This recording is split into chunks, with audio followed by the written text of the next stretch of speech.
પંચમહાલ જિલ્લામાં વહેલી સવારથી જ ધોધમાર વરસાદ ખાબક્યો છે। વહેલી સવારે ગોધરા શહેર અને આજુબાજુના વિસ્તારોમાં પણ ધોધમાર વરસાદ નોંધાઈ રહ્યો છે। આપણે જણાવીએ કે અહીં વહેલી સવારથી એટલે કે 3 વાગ્યાથી લઈને 6 વાગ્યા સુધીમાં જિલ્લાના ગોધરામાં 1.5 ઇંચ જેટલો વરસાદ વરસ્યો, જ્યાં શહેરામાં 1.5 ઇંચ અને ઘોઘંબામાં 1 ઇંચ જેટલો વરસાદ નોંધાયો છે।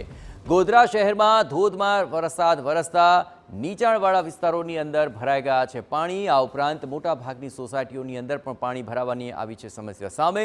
ગોધરા શહેરના સાંપા રોડ અને ભુરાવાવ વિસ્તારમાં આવેલ સોસાયટીના માર્ગો પર અત્યારે વરસાદી પાણી ફરી વળ્યા છે અને તેને કારણે સ્થાનિકોને પણ પારાવાર મુશ્કેલીનો સામનો કરવો પડી રહ્યો છે। આ દ્રશ્યોમાં આપ જોઈ રહ્યા છો, સોસાયટીઓની અંદર પાણી ભરાઈ ચૂક્યા છે, પાણી ઓસરી નથી રહ્યા અને ત્યાં સુધી લોકોને આ જ હાલાકીનો સામનો કરવો પડશે।